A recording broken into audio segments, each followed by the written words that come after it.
Welcome back to this special edition of Montana Monday. My name is Courtney, but you probably know me better as the Flipping Nomad.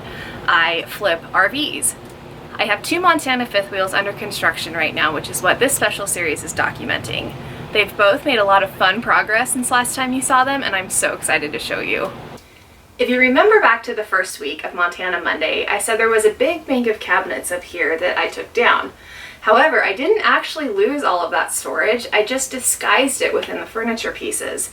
There are storage compartments under both seats of this love seat.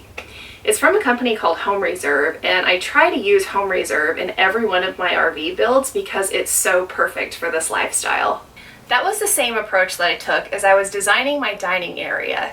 I went with a bench with storage in the seats to go against the wall, so that way the wall could act as the backrest.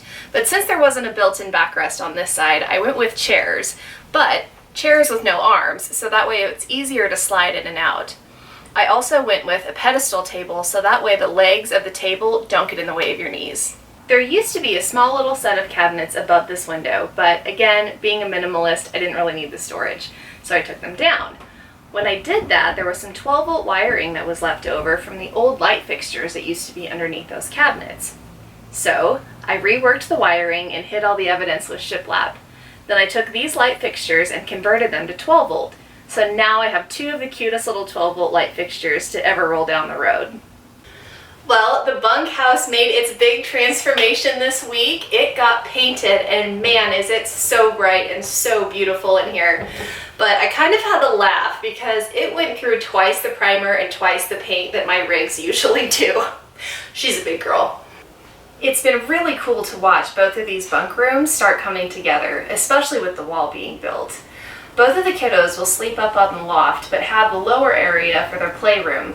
I built both of them custom geometric headboards that actually match Mom and Dad's headboard too, but we're doing something a little more special with Mom and Dad's.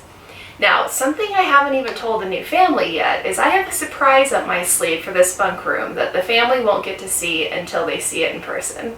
Be sure to check back next week for even more progress of these 2 Montanas during this special series of Montana Monday.